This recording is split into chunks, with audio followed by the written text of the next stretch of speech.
If you want to be a millionaire, be a plumber and you will be a millionaire, undoubtedly. There's no ifs and buts about that. Give me the blueprint how you think a plumber becomes a millionaire. 145 million pounds as an exit is massive. At the time you were selling, what was your revenues and profit? What Charlie said works in any business. It works. There's a proven formula. I always remember that day, lawyer rang me up and he said, the money's in your account, Charlie. Wow. And I went, fucking hell, that's unbelievable. What was the first thing you bought with the money? First thing you did with it? I predict that this is going to be one of my best interviews. We probably have one of the most eccentric entrepreneur who started in a plumbing business and sold it for 145 million pounds. And he is full of life, full of energy. When you think plumber, you think guy coming in with a butt crack. What you're looking at, if you're watching this on YouTube, it looks like Rod Stewart. For those who are listening, just talking to him 4 minutes, I already am excited as well. We have the great Charles Mullins, entrepreneur, sold his plumbing company, as I said before, involved in properties and well-rounded. We're live here in Dubai, interviewing him as well. But what's most exciting is in September 2024, he has a non-compete that is expiring after selling his company, and it looks like he's going to do it all over again. I don't know if I read this correctly, but it says you're 70, but you look 40. So is that correct? Are you 70 years old? Yeah, 71, Jay. Yeah, 71. So I think then. Yeah, look, I go to the gym and business you look keeps good. me young. You look good. I have to admit, you look really good for 70. I'm not. And the interesting thing with you is you got a massive exit, but everything I look is like, you know what? I'm not going to be the richest man in the graveyard, right? So whether I'm just going to live life, explain that, because there's sometimes this mentality when it's so hard, you probably had to bootstrap the business. We'll get back to the business. Then you have a massive exit and all of a sudden you're like, I'm going to live. Explain that concept of living. Yeah, look, first of all, can you call me Charlie? Because I'm not a Charles. Yeah, but you got OBE next to your name, so it sounds very like Charles-like. You know what I mean? Sir Charlie. It's Sir Charlie. I would be, well, the night it's on its way, I believe. You know what I mean? When they get their act together. So yes, I sold the business to an American company called Neighborly in 2022, which is just over 2 years now, as you know. And next year we're going to launch a new company called WeFix, which is going to clean up in London. There's no two ways about that. I've got over 40, 50 years experience in the industry. Everyone's good at something, and I'm good at running a plumbing business. So let's go back to the lifestyle part, right? So you had an exit. Why? Two questions. You got this money and you decided to live, right? Whether it's the holidays, and you're very actually transparent about what you spend your money on. It was very interesting. I very rarely do people like you are so open about where you spend your money, why you spend your money, why, what's the idea of like living, right? And doing these things. What's your thought process behind it? Sure. Okay. Well, look, I come from a poor background, like many other people, and money was tight, and normal working class family. And, once my idea of going into plumbing was to get money. That was what it was about. And, I met up with a plumber. I used to bunk off school when I was about 9 years of age. I met up with a plumber in the local area, and he explained to me, how you can make loads of money, never be out of work. And the seeds were sown then. He had a car, motorbike, lovely house, jewelry, clothes, money, everything he wanted. And that just inspired me. And I always say, if he'd have been a bank robber, I'd have been a bank robber, because the seeds were sown. And it was working for very high-class clientele in London. And I've just sort of followed the pattern, basically, but obviously expanded on it. So it was all about money. But yes, I'm not that academic, but obviously I'm good with my hands, and I'm also good at running a business.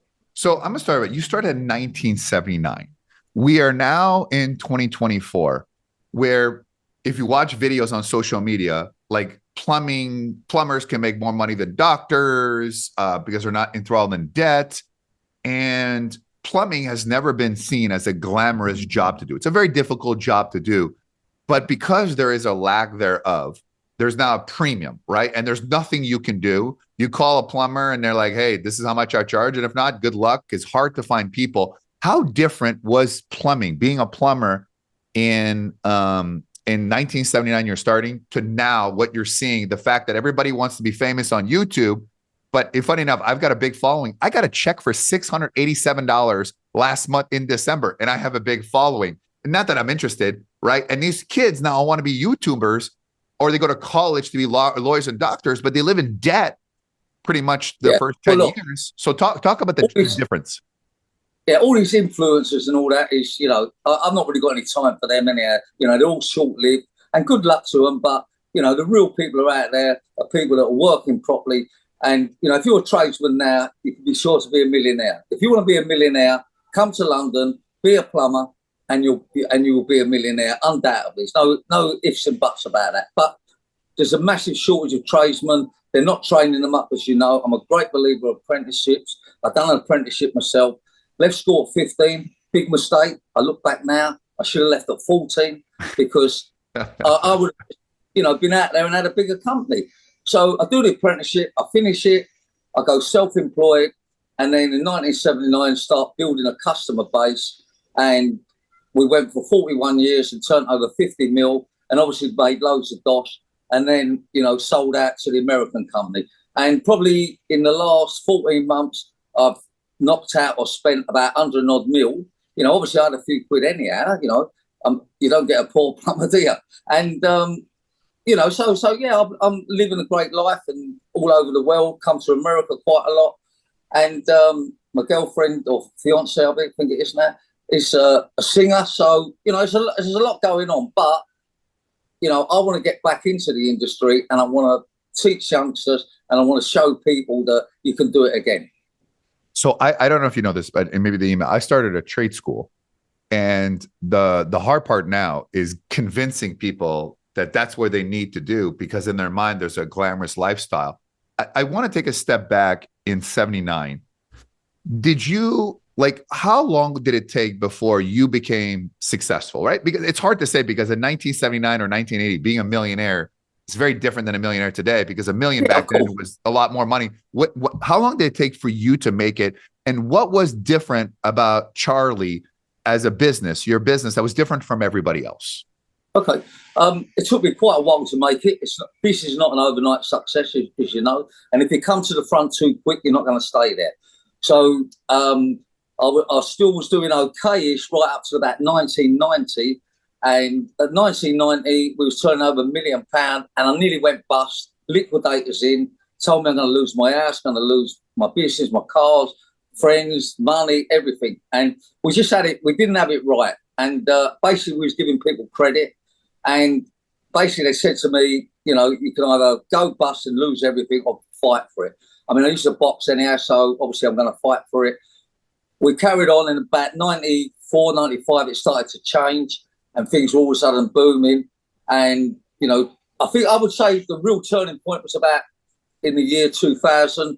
I bought a massive building, 30,000 square foot, and we had everything in-house. And, call centre, stores, mechanics, recruitment, HR, PR, canteen, roof garden. We had everything. And we grew into that building. And then you said, which a lot of your customers, not your customers, your clients would like to know is, Ed, why are you different? Okay, I'm different because I've got the drive, I've got the determination, I've got the willpower, and I haven't necessarily got the brains, but you can buy brains, but you can't buy enthusiasm and drive and the will to want to succeed. But Charlie, you have the it factor, right? We both have it. We're enthusiasm, we're personalities, but you're not the one going to the people's houses, right? So Stop you there. Let me stop there, Jay. I was still doing the plumbing up to about 90, because I had to go back on the tools and the office and that and call out stuff. But I built up a customer base from when I was working, and I realised in business, your best customer is an existing customer, because they ain't going to leave. And Pimlico, which the company was called Pimlico Plumbers, I had a policy that was, if you're a Pimlico customer, we want you for life. And the only way they will leave you if you mess up. And I said earlier that people will always pay for quality. Why are we different? People will always pay for quality, and we offer the top quality service. And I used to think all them years back, it's not that we're so good, but the rest are so bad. But everyone's up their game now.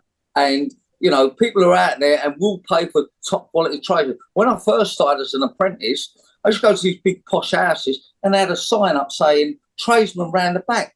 You should go round the back, and I used to think, oh, how embarrassing is that? And then now I go to the big houses in Chelsea, Kensington, Eaton Place, and the customer is waiting at the door, arms like this, with greeting you and got cups of tea ready for you, and you're like because they need you. They need you. You're right. Like, thank God he showed up. Thank God. Yeah, they go, oh my God, like, and then we become a talking point at dinner parties. Oh, I've had Pimlico, and I've had Pimlico. I know this guy, I know that guy, and I go back to what I'm saying. You employ the right people, top quality service, and we ain't doing nothing clever. We turn up on time, we're smart and tidy, and we collect the money. My turning point was stop giving people credit. And I come up with this idea of payment on completion. And I used to say to people, because we was nearly going to go bust because we had about 80,000 owing us, and I stopped all that credit nonsense, because most people go bust because someone owes them money. I stopped all that. It was payment on completion. Everyone said, you never make that happen. Well, I did make it happen. And then, of course, credit cards started coming in, and that was very, very easy. And I used to say to anybody, if the Queen was to call us when she was alive, if she was to call us, she would still have to give us a check when we finished. And that would still be the case today. So when you were negotiating, so had you been approached to be acquired? How big was your company? Talk 18, 19, 20. How big was your company? How many trucks? And were you primarily just in London or all over the UK? What was well, okay. I don't believe the company was that big. We may have had 70 people on board or something, total, with plumbers and office staff, maybe even 50 at that time, because it was a long, slow process until the penny dropped that, I think I was, still acting like a plumber, if I'm being honest, even though I'm not knocking a plumber, but a plumber's sort of, off. No problem. Go ahead. This makes it live. No, see, it's a pest, whoever they are. That is the hotel. That's probably like, are you happy, Charlie? Have we given you everything you wanted? Did you get your 5-star champagne and your caviar? Of course. Am I happy? Yes. I just got to let my face know. Of course I'm happy. Of course I'm happy. To achieve what I've achieved, and knowing now that people are inspired by it. There ain't a day that I don't go by and get people come up to me. I've been staying in the Burj Al Arab or something, by the 7-star in the sea. Yeah. And it's full of plumbers. They're all coming up to me. Oh, you're an inspiration. You're this, you're that. There's a guy in there today, and he said to me, you inspired me. I sold my business for 40 mil. And I think that's amazing that, we all learn from somebody. And I'm so pleased. I learned from this one plumber, Bill, and now lots of people, especially youngsters, are picking up on what it's like to be a plumber. It's very trendy to be a plumber now. You know what I mean? Yeah, but you still have a hard time finding people to be plumbers, right? So of course you do, but you pay the right money, you'll get the right people. I'm a great believer in business of looking after your staff, and we used to have roof gardens, subsidised canteen, massage lady come in, gym. We used to have like massive Christmas party, boat party in the year, do lots of charity, and sort of get everybody like buzzing. And if they're going to do well, you're going to do well. It's all about, it's corny, but your business is as good as the people you got working for you. So at the time you were selling, what was your revenues and profit? Because I'm trying to figure out 145 million pounds as an exit is massive. Like it's very big. How much did you say? 125? Pardon me? Did you say 125? 145 million pounds. Oh, sorry. Yeah, I was going to say. Yeah. Sorry, what's the question? Yeah. So the question, what was the revenue and your profits to get that big of a multiple? Because that's a record, I believe, at the time for a company being acquired. It's still a record now. We were turning over 50 mil. Okay. So and we're probably making about 6 or 7 mil. I never even so that's consistent. Okay. And did you ever think about what was your market? Where was is it London? Yeah, market was central London, high-class clientele. And, again, I learned in business that, it's easy to get money off people that's got money, but it's very hard to get people to get money that people haven't got money. So why would you work for people that are going to, not be able to afford you? So did you ever think about expanding all around the UK, or your thing is there's enough business in London, which is concentrated, that did you have aspiration of like, I'm going to take all of the UK? Yes, to be perfectly honest, I tried to contain it within London. Then we went to Greater London, and then it was screaming out to go all over the place. And I was like thinking to myself, do I want to get a few quid and really enjoy my life, or have another 5 years and go national? And, you know, I had many family members working there, like wives, girlfriends, not the same time. And getting you, and like children and grandchildren. And, you know, so I hang on there and hung on, but I didn't want to do another 5 years and really go national. And, you know, let's be fair, 145 million can come in handy, can't it? So this American company that bought you, I believe that based on your personality, which is infectious, that people love you. Like, I want Charlie, right? I just like Charlie. I love, who doesn't like you, right? Other unless they don't like you, they're your competitors. And you sold to this American company. And what often found is now they probably, big company came in, more corporate, Americanized, right? And they don't have the Charlie magic. How are they doing since you've now left? What are the customers saying? And is it the same thing? Okay. Or Okay, well, allegedly, I have to say that word. Yes, allegedly. Yes, allegedly. From what you hear, from what I heard, well, but I can't verify. Go ahead. Yeah, they're not doing very well. They're losing all their staff. They're taking on like shit plumbers. There's not an happy vibe there. Lots of people want to join us when we get going again. They've run it an American way, and it's all about bottom line, I believe. Where our one was a personal service. You know, the customer would ask for the plumber by the name, and they would ask by the number plate. We used to have 180 odd plumbing related number plates: bog, shower, toilet, leak, flood, drain, you know them, and we had them, gas. And so in the end, people, the recognition we was getting for that, you know, customer would ring up and say, I've had toilet round, can I have shower? Amazing. And, you know, and it's all a bit of fun also for the children and charities. And yeah, it was all about a personal service, but it didn't have to be Charlie doing everything. All it had to be was Charlie sort of motivating the staff. So let me ask you, you're 71, you look 40. You're enjoying life. You're doing whatever you want. You even bought a 33,000-pound pinball machine signed by Elton John. Funny enough, I was just with Elizabeth Hurley 2 weeks ago. So I lived my dream of being, I was in a movie with Elizabeth Hurley, and I had her come to my event. And you don't need to work. Okay. So let's be clear. You don't need to work. At your age of 71, what's the itch to get back in and start again in September 2024? Why? Okay. Well, I think I've got so much knowledge and experience, and it was a success, and other people struggled to do what I've done. And I don't want to waste that knowledge. And I've always been a great believer of apprentices. And, you know, I want to give other people that opportunity. We had 1,200 apprentices on the last company throughout the years. And I'm going to get back into getting youngsters into work and apprentices. I've been working with the government a few years ago when, I can't remember his name, Cameron was the Prime Minister. Yeah. And I told him then, you need to do a government-funded apprenticeship scheme. When youngsters leave school, got a job, university, government-funded apprenticeship scheme. And if he was still in there, that would be up and running. So why am I going back to work? To get people into the business. I have a large family, 10 grandchildren, 10 grandchildren, 5 great-grandchildren. I know you said I don't look old enough, but, you know. You don't. You look great. And your enthusiasm at your age of 71. I mean, listen, you've been on planes.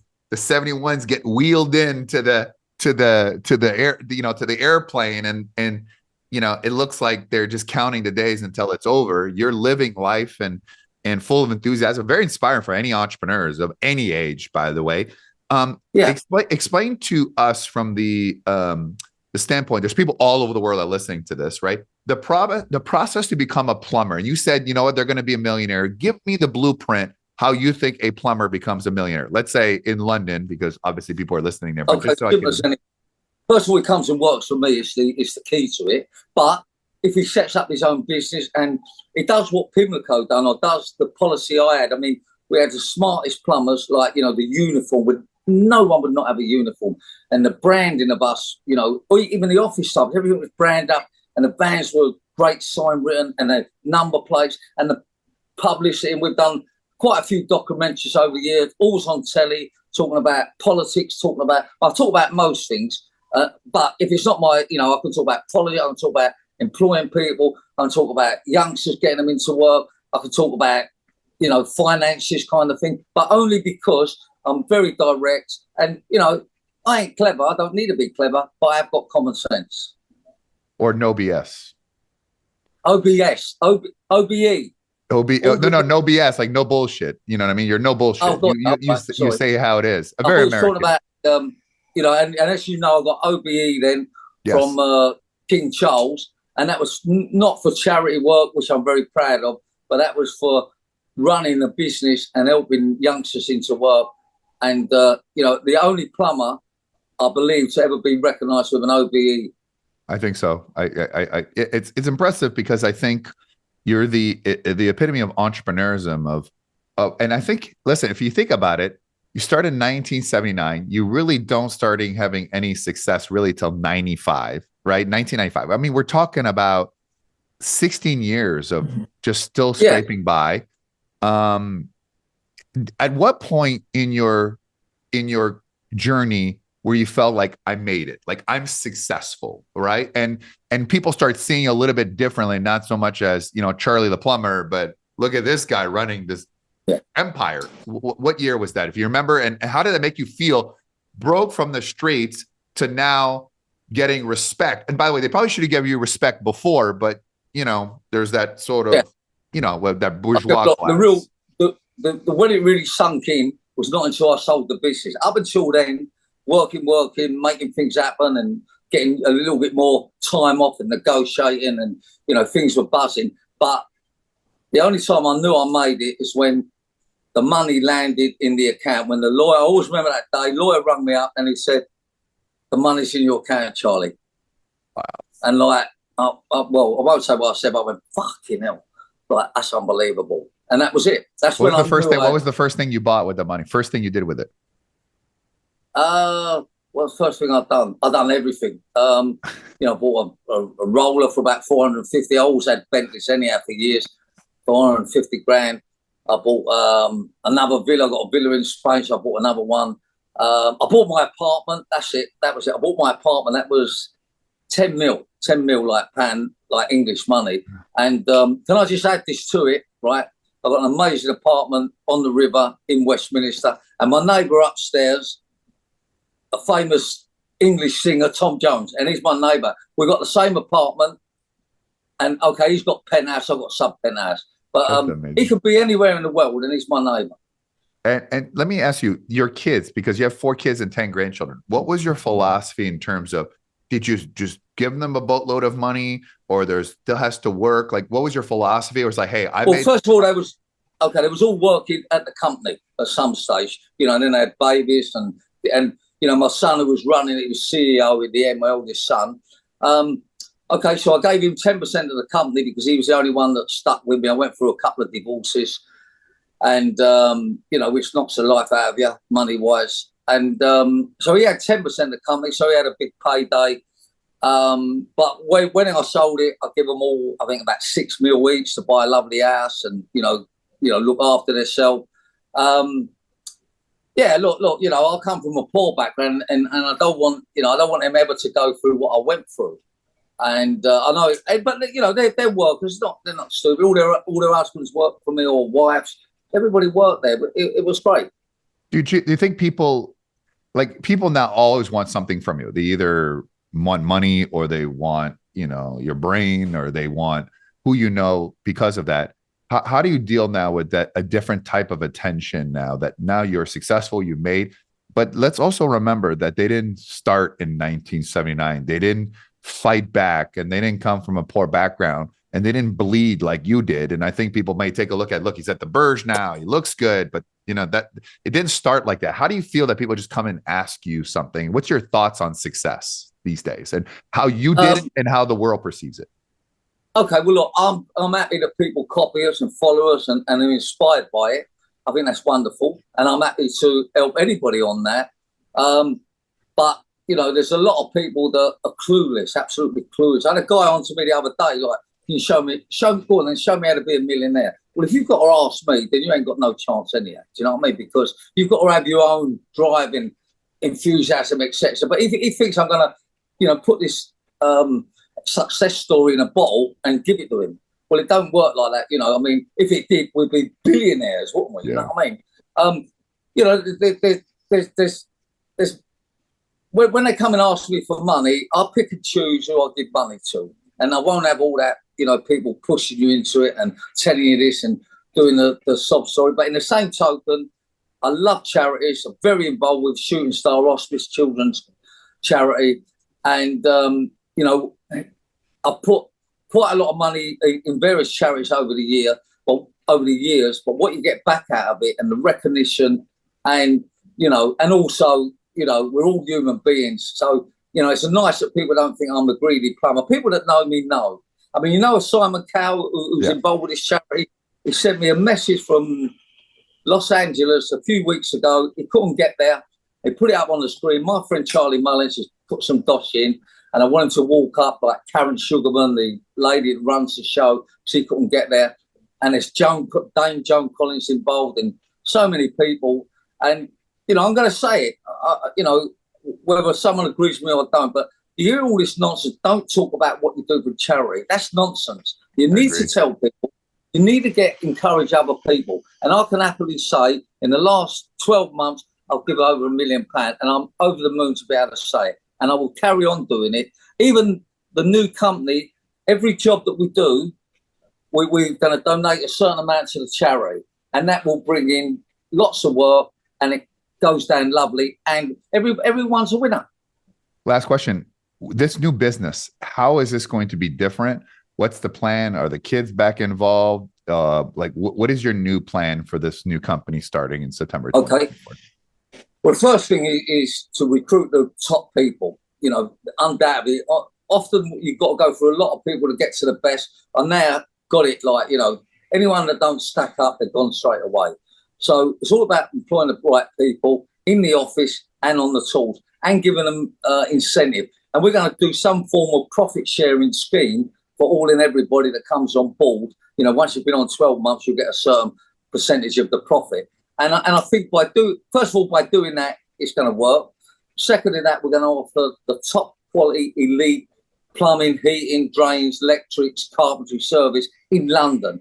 And I go back to what I'm saying. People will always pay for quality. You turn up on time, you look the part, you've got a tidy van, you're transparent, and also guaranteeing your work, then with the right staff, it's a winning formation. So why starting from scratch, whether maybe you can buy a company that's not doing as well because they have no money to scale, but they have trucks, they have a base of people. Why starting from scratch rather than taking over somebody? Okay. Well, I don't believe in buying a company that's going down the pan, excuse the pun, because first of all, you know, they're going to go anyhow. Do you know what I mean? So, you know, then you're going to get their customers anyhow. But, you know, I want it from fresh to, you know, we're a new company. We've got a lot of enthusiasm, a lot of drive, a lot of ideas. And, you know, I think people are going to want to use this. Plus, I've got plans of, you know, what's happening there? No, I'm here. I can hear you. Okay. I've got plans of, you know, giving a discount to our old customers if they want to come on board. I mean, the other company are panicking, right? They're panicking that we're coming. I would be panicked too, but you know what? They should have. What made the secret sauce of your previous company? It sounds like they changed the culture, and what they didn't understand is there was a culture. It was not a plumbing company; it was a culture from the employees, from the people. You're right. It felt like a family. It felt like a family. Yeah, exactly. I was going to say, look, you know, it was a family business before it'd be a family business. And if I'm doing any work with anybody, you know, if I can use a family business, that's the people I want to do business with, because I think they're a lot more genuine, they're more sincere, and they understand. We all, you know, we've all got children and families and homes, and we understand that when a customer comes on the phone, some old lady or, you know, even a young lady, or they're very unsure, the thing what they want is they want you to turn up on time. They want to feel safe with you, and they want to know if it goes wrong that you'll come back. And as I say, you just got to keep looking at the basics of a business and find out what you know what I've done, Jay. I've come away from that a little bit, but when I first started off, I've done a list of about 20 things that customer doesn't like about plumbers. You know, turning up late, not transparent, dirty van, arse hanging out his trousers, not finishing the job, leaving a mess. And I've just done the opposite. You know, turn up on time, great van, uniform, be transparent, clean up, finish the job. You know, don't rip people off. It's interesting. It sounds so simple, but we all know who are listening to us. We've all had a negative experience, not just with a plumber, but an electrician, HVAC, or someone who didn't do. And then you just do what you say you're going to do. And and I've always said this, and you'll agree, if you take care of the customer will take care of your profit, your bank account, your success. And that's what you did. You treated them like family, like you would like to be treated up. And I could tell why. There's no doubt why the company was successful. And everyone here in any business you have, doesn't matter plumbing, the fundamentals are the same. You're right.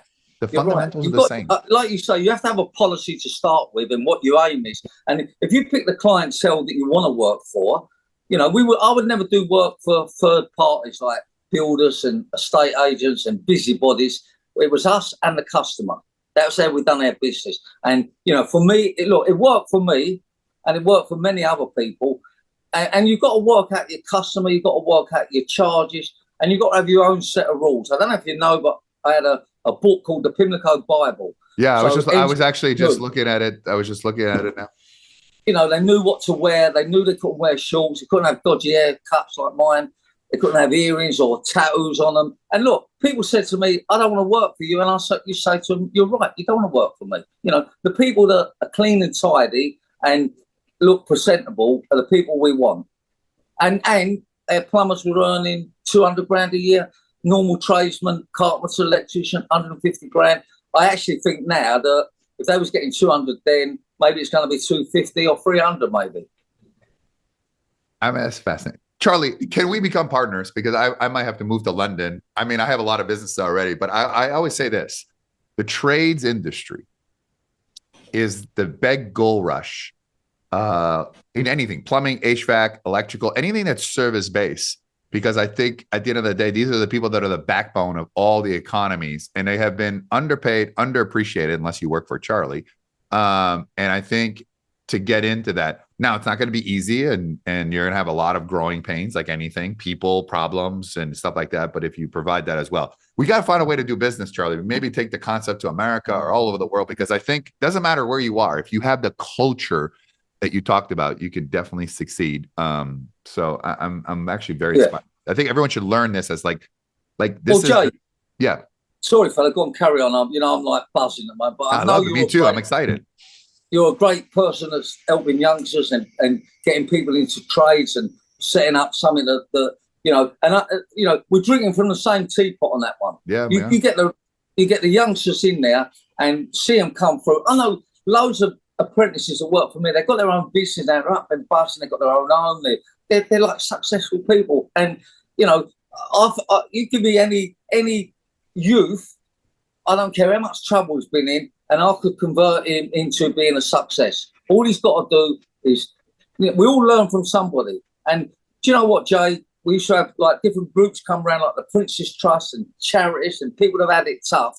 And the two questions they used to ask me all the time, or this was years ago, was, do you really drive a Bentley? And do you earn £1 million? And there ain't nothing. And I used to say to these youngsters, there's nothing wrong with wanting that. I used to go and work in a dirty old van when I finished my apprenticeship, and there'd be a guy like in his Rolls Royce giving it large in the back with a cigar, and I'd have someone with me, a youngster or another guy work with me, and I'd say, that'll be me one day. And I really was just talking tongue in cheek, but it didn't take me. Okay, you just said 15 years before I really hit it big time, but once you get that first Bentley, then you get another one, and and it inspires people. And I mean, this is a true success story, not what we see on social media where everyone's a millionaire, everyone is showing their stuff. It truly, which is interesting, is if you do the right thing, the plumber is now wealthier than the people he used to do the work for. And don't forget, he was in some of the highest areas. That is showing that anyone can do it. But there is a short-term sacrifice. He didn't start off with the Bentley, the Rolls Royce, and everything. I think people need to understand that there is a lot of work. And this is a guy who was very successful, who was still getting his hands dirty, which you would never assume with your lifestyle now that you ever got. You don't even look like you got, like my hands are soft. I don't know, you know what I mean? Like I would never have known. But the enthusiasm and the passion that Charlie has is infectious in anything you want to do, but you have to be realistic. So final thoughts, Charlie, promote or anything, or you want to say. There's a lot of people that are listening, and you should listen to this more than once, because this, whatever Charlie said here today, needs to stay in that brain, not be like a leaky button, go on to the next podcast, the next YouTube, re-listen to this, because what Charlie said is exactly what success is all about. And it was 100% truthful from someone who is very successful with over 70 companies and brands in 55 countries. And I know when people that he did it. He did it. And the fact that he's going back into the game to do it again with a higher purpose, everyone needs to follow this man. So final word, Charlie, you got the word. I'm going to try and keep it as simple as I can, Jay, because people complicate business, yeah? First of all, don't complicate your business. And the best way I've learned to describe how to be successful is like baking a cake. Not that I can cook a cake or anything, but, you know, you put a bit of this in and a bit of that in. So in business, you put a bit of PR in, a good bit of PA, another bit of the call center, and then a bit of the uniform in, you know, and eventually you keep putting all these bits in a cake, and sometimes it ain't right, and you do less of that one, so all of a sudden you do better on the recruitment or bit of apprentices in there, and eventually you'll get the right mix. That's the simplest way of doing it, is what I would say. And the other thing is, you know, learn from other people, learn from podcasts like this. I mean, all my learning point, you know, I don't even know if they had computers when I was a kid, but and I could hardly turn one on. I've got to be honest with you. I would get everyone to set up, but that don't bother me. You can buy brains. You can't buy driving a fuser. And the thing in mixing the fire. Yeah, Jay, the thing about mixing the cake is don't forget hard work. Don't forget that one, because if you ain't going to work hard, it ain't going to work for you.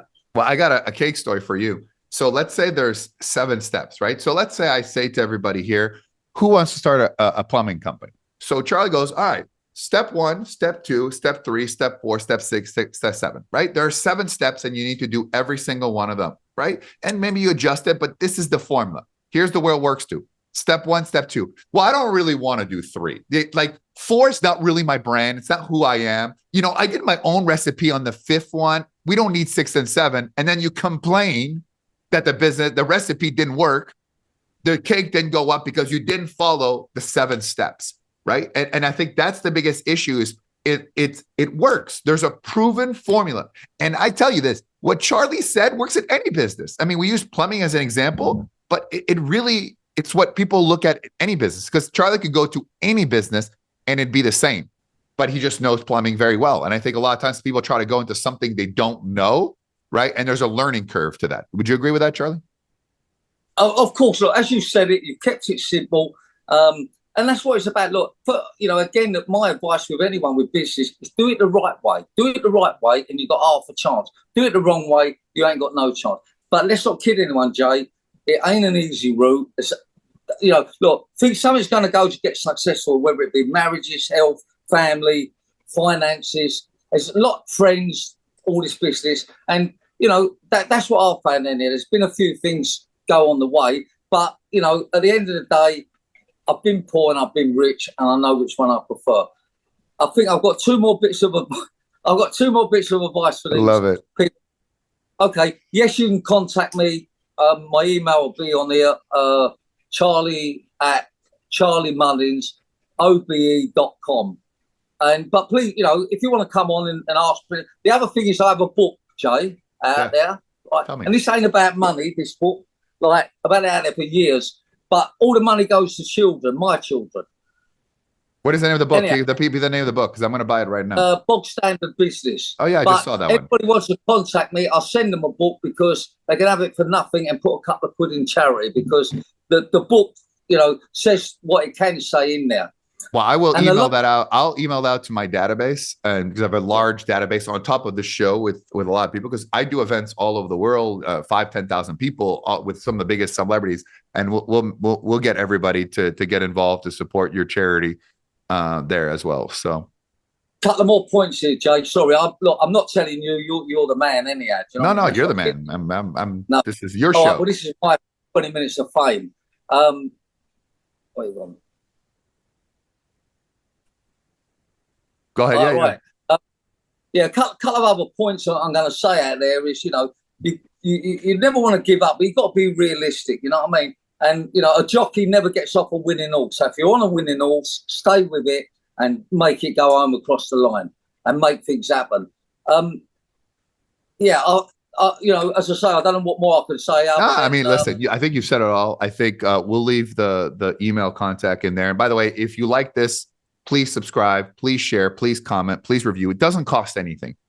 And this is not about plumbing. This is about inspiring people. And what you have seen here is a clinic of true entrepreneurism, someone whose heart is far bigger than anybody else, who is not defined by how much money he's made, clearly, but he's defined by how many people he's given them a chance at their achieving their own dream, whether it's better income, getting out of a worse situation.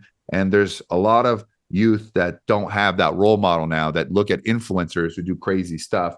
And the true role model here is people like Charlie, who have dedicated his life to make others better, and meanwhile providing great service for a customer. And that's how you sell your company for 105 million pounds, and how you say, you know what, let's do it all over again. So thank you so much, Charlie. Amazing interview. By the way, Charlie, you've done a lot of interviews. I told you it'd be good. Do you now concur that this was a good interview? I've got one thing more to say, Jay. Go ahead. I say it? Einstein said if he was to come back again, he would come back as a plumber. Yeah? No way. You know that? No, I did not know. Well, if I was to come back again, I'd come back as Einstein. So, by the way, you've heard it there. Einstein wants to be a plumber. The plumber wants to be Einstein. I just want to have Charlie's hair. That's all I got. That is all I want. And he looks so good. But more importantly, his heart, his enthusiasm, that's really what it takes to succeed. That's the fire you cannot put inside. You can't take it out. You either have it or you don't. Spend enough time, email him, pick up the book, get involved. And then obviously, if you want to move to London, that'd be the guy you want to line yourself up. Thank you so much, Charlie. We'll see you on the next show, which I should just quit my podcast because I don't think I could do a better interview than what happened today. But you, Charlie, are the man. Thank you.